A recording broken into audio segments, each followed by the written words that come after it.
Ang susunod na programa ay rated PG. Ito ay nangangailangan ng patnubay at gabay ng magulang para sa mga batang manonood.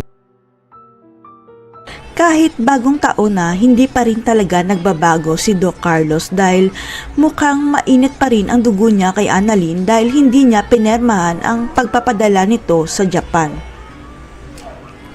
Si Annalyn at Doc Lyndon kasi ang napili ni Dr. Hiroshi bilang representative ng Eastridge para sa neurosurgery conference na gagawin sa bansang Japan.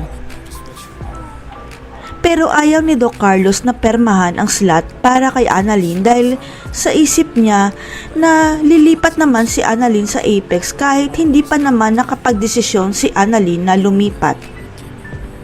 Advance lang talaga itong mag-isip si Carlos dahil akala niya lilipat na kaagad si Annalyn sa Apex pero nang tanungin niya ito, tatapusin pa ni Annalyn ang residency niya sa Eastridge.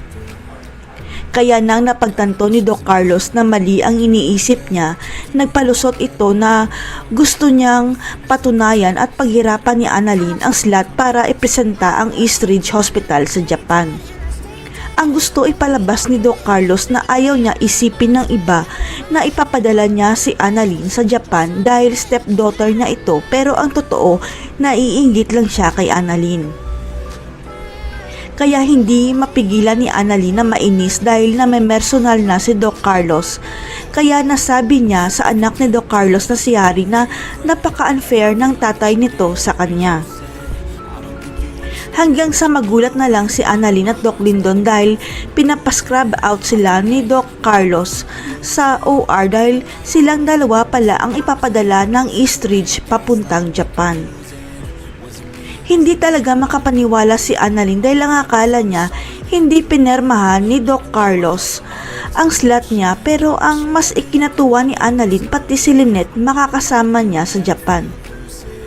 Ang hindi alam ng lahat, nagsumbong pala si Doc Katie sa totoong may-ari ng Eastridge dahil alam niyang wala ng pag-asa para ibigay ni Doc Carlos ang slot pa Japan kay Annalyn. Nalaman kasi ni Doc Katie na ang totoong may-ari pala ng Eastridge Hospital ay walang iba kundi ang tunay na ina ni Lynette at si Annalyn na lang ang nag-iisa niyang apo at tagapagmana. Kaya sikretong pumunta si Doc Katie sa may-ari ng Eastridge at isunumbong ang ginawa ni Doc Carlos sa apo niyang si Annalyn kaya nagalit ang totoong may-ari ng Eastridge. Pinatawag ng may-ari ng Eastridge si Doc Carlos dahil ang may-ari na mismo ang pumirma para maipadala ang apo niyang si Annalyn sa Japan at para malaman na rin ni Carlos ang katotohanan. Ang katotohanan na si Annalyn at Lynette ang tunay na tagapagmana ng Eastridge. Kaya huwag pahirapan ni Carlos ang anak at apo niya kung ayaw niya mawala sa Eastridge. Kaya dali-daling pinascrub out ni Doc Carlos si Annalyn at Lyndon sa operating room para ipadala kaagad sila sa conference sa Japan dahil sa takot niya sa may-ari ng Eastridge. Malalaman kaya ni Annalyn na ang lola niya ang dahilan kaya siya ang ipapadala sa Japan. Pinakasalan kaya ni Carlos si Lynette dahil nalaman niya na sila pala ang may-ari ng Eastridge. Abangan.